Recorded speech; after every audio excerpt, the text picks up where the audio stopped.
যে আমাদের উপরে এখানে ছাত্রদল যুবদল বিএনপি সন্ত্রাসী ক্যাডাররা কিভাবে হত্যার উদ্দেশ্যে নারকীয় হামলা চালিয়েছে।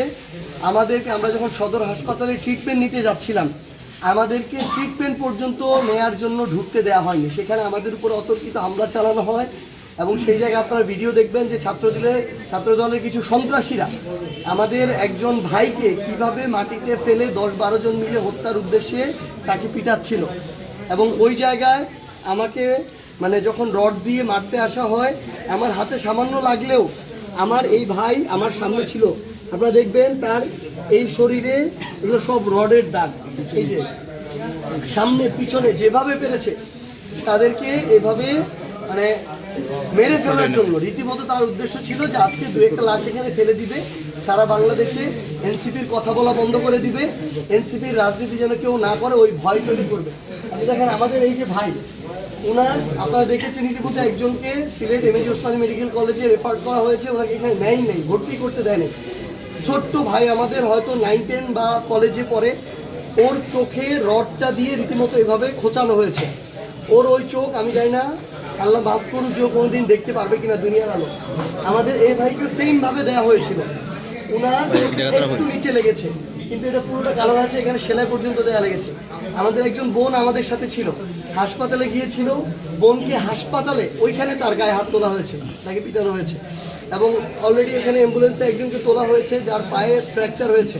আমাদের এনসিপির যিনি সদস্য সচিব জেলার, তার হাতের এই জায়গাটা একদম গুঁড়া হয়ে গেছে, সরাসরি তাকে নিটোরে রেফার করা হয়েছে ঢাকায় পঙ্গু হসপিটাল যেটা। আসলে এখানে আজকে ছাত্রদল যুবদল বিএনপি যে চরিত্রটা দেখাইলো এটা হলো তাদের আসল চরিত্র। এইখানে লিস্টেড হচ্ছে 14 জন, একদম লিস্টেড রেজিস্টার্ড একদম হাসপাতালে। এর বাইরে কতজন এই মুহূর্তে আছে আমাদের কাছে এখনো তথ্যগুলো আমরা যোগাযোগ করতে পারিনি। আমাদের ক্যামেরা ভেঙে ফেলছে, ফোন নিয়ে চলে গেছে। আমাদের মিডিয়া টিমের একটা গাড়ি ছিল, বিভিন্ন বিটের সাংবাদিক যারা ভাইরা তারা আসছিল, ওই গাড়িটা ভাড়া নেওয়া হয়েছিল, পুরো গাড়ি ভেঙে ফেলা হয়েছে, একটা গ্লাস নাই। আপনারা ভিডিওতে দেখবেন গাড়ির ড্রাইভার যারা ভিডিওগ্রাফার বিভিন্ন বিটের সাংবাদিক তাদেরকেও এনসিপির মনে করে তাদের গায়েও নির্মমভাবে হাত তোলা হয়েছে। আসলে এখানে বিএনপি যেটা করছে এটা হলো তাদের ওই 2006 সালের আগের যে চরিত্র বলে না যে মুদ্রার এপিট ওপিট আওয়ামী লীগের বিএনপি, ওই চরিত্রটা দেখাইলো। আমরা ভাবছিলাম যে তারেক রহমানের এই বিএনপি 17 বছর জুলুমের মধ্যে দিয়ে গেছে, তারা মনে হয় ভালো হয়েছে, সংশোধন হয়েছে, কিন্তু আমরা আজকে দেখলাম যে তাদের চরিত্রের কোনো পরিবর্তন হয় নাই। তো এটা তারেক রহমানকে এটার জবাব দিতে হবে যে সে ছাত্রলীগ যুবলীগ আওয়ামী লীগের মতো আবার এভাবে ছাত্রদল যুবদল বিএনপিকে সন্ত্রাসী ক্যাডার বাহিনীতে পরিণত করতে চায় কিনা, এবং এইভাবে আমাদেরকে রক্তাক্ত করে আমাদেরকে মেরে ফেলে আমাদের কথা বলা বন্ধ করতে চায় কিনা। যদি এটা চায় আমরা তারেক রহমানকে বলছি তারেক রহমান এটা কোনদিন পারবে না। এটা আওয়ামী লীগ চেয়েছিল বিএনপির উপরে, আওয়ামী লীগ নাই হয়ে গিয়েছে, বিএনপি আছে। এখন বিএনপি যদি এনসিপির উপরে চায় বিএনপি ইনশাআল্লাহ একদিন নাই হয়ে যাবে এনসিপি। আপনাদের এখন কোথায় যাচ্ছেন এবং পরবর্তী কর্মসূচি? আমাদের আজকে তো আমরা তো বের হয়ে যাচ্ছিলাম, প্রোগ্রাম শেষে আমরা প্রায় 500 মিটার সামনে চলে এসেছিলাম। আমরা মৌলভীবাজার যাচ্ছিলাম, কালকে আমাদের মৌলভীবাজারের কর্মসূচি। আমরা আমাদের কয়েকজন ভাইকে Sylhet MAG Osmani medical college refer করা হয়েছে, আমরা ওই দিকেই যাচ্ছি। এবং আমরা অবশ্যই আপনারা দেখবেন যে এরা ছাত্রলীগের মতো যেই সন্ত্রাসীটা ছাত্র দলের আমার ভাইদেরকে নির্বিচারে মারলো, যার ভিডিও আছে, রড দিয়ে মারলো, অস্ত্র দিয়ে ওই যে এটা চাইনিজ কুড়াল ছিল, আমার গাড়িটাকে শেষ করে ফেললো। সে এখন তার নাম ইমন নাকি ইমন, সেই ছাত্রলীগের কুখ্যাত সন্ত্রাসী জিকে গৌসের সন্ত্রাসী, সে হসপিটালে ভর্তি হয়ে নাটক করতেছে। তো এই সন্ত্রাসীরা আবার দেখবেন মামলারও গিয়ে নাটক করবে, দেখবেন ওরাই গিয়ে আগে মামলা করবে, একদম ছাত্রলীগের আওয়ামী লীগের চরিত্র।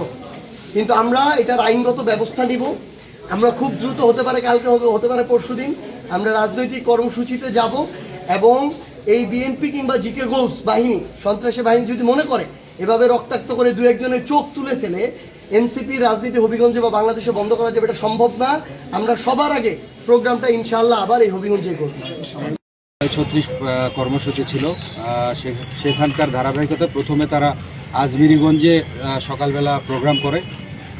সেই প্রোগ্রাম পুলিশের নিরাপত্তা বলয়ের মাধ্যমে সুন্দরভাবে শেষ হয়।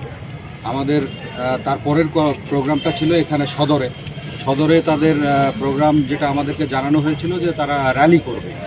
র্যালি করে টাউন হলের সামনে যে একটা পথসভা করে প্রোগ্রামের সমাপ্তি হবে। বাট আমাদের প্রস্তুতিও ঠিক একইভাবেই ছিল। আমরা শেষ মুহূর্তে জানতে পেরেছি যে না, র্যালি হবে না, শুধু পথসভা হবে।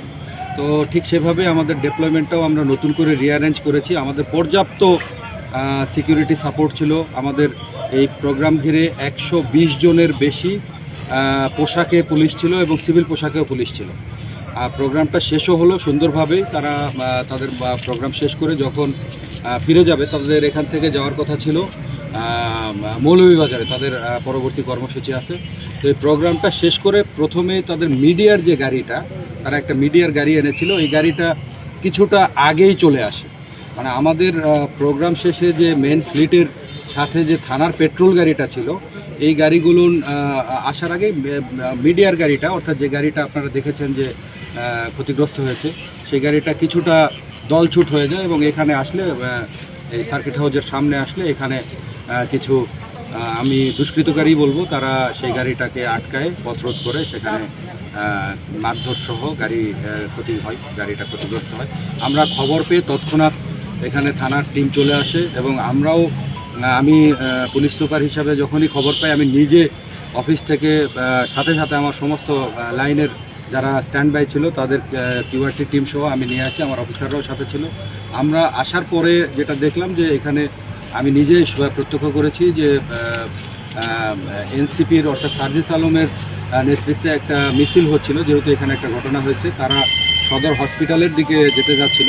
তো হসপিটালের দিকে যেতে চাইলে ওইখানেও আর একটা গ্রুপ, তারাও সেখানে অপেক্ষা বলবো না, মানে তারা সেখানে আগে থেকেই ছিল।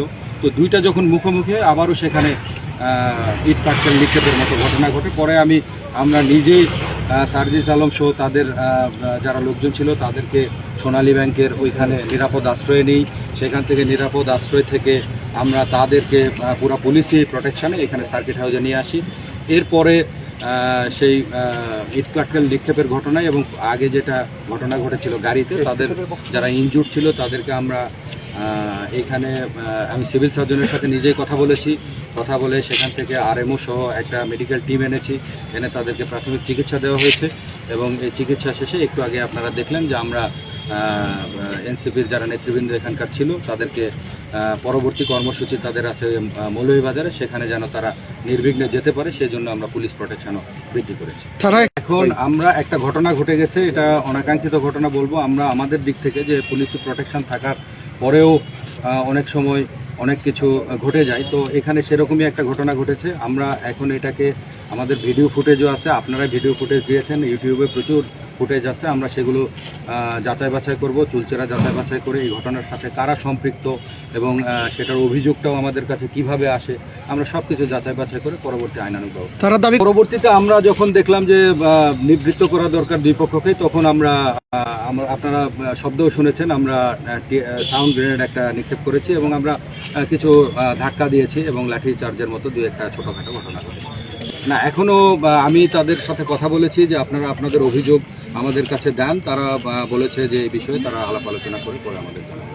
তাদের আহত, যেটা এনসিপির নেতৃবৃন্দ যেটা বলেছে যে তাদের 7-8 জনের মতো আহত আছে। একজনকে এখানকার ডাক্তার রেফার করেছে, তার হাতে কনুইতে, যদিও এটা উনি টেস্ট করতে পারে নাই, তো ওনার ধারণা যে ফ্র্যাকচারও হতে পারে, তো সেই হিসাবে উনি রেফার করেছে।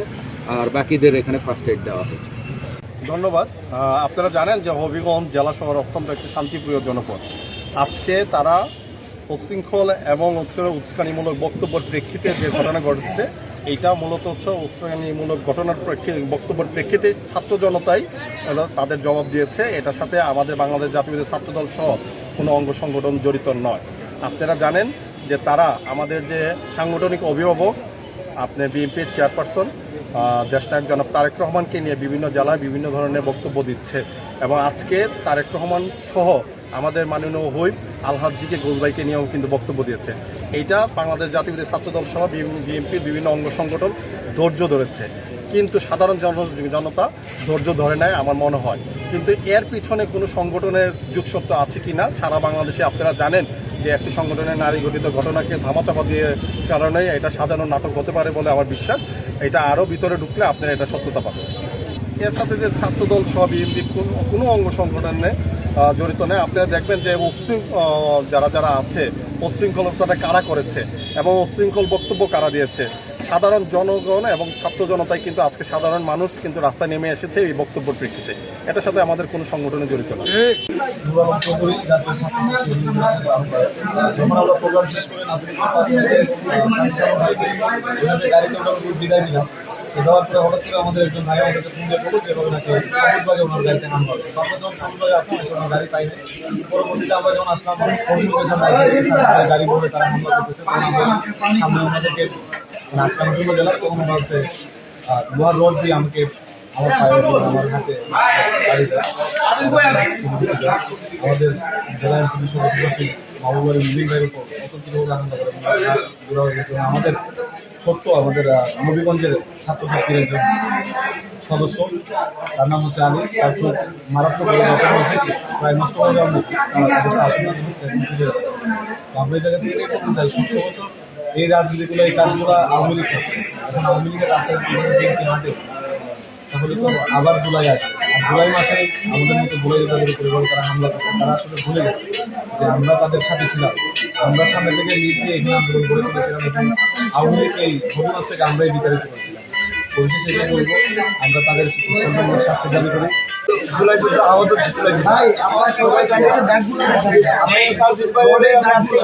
তারা আমাকে কেন আমি সার্জিত রাখতে তারা মারতো, দেখুন আমাকে রোড দিয়ে বেরিয়েছে,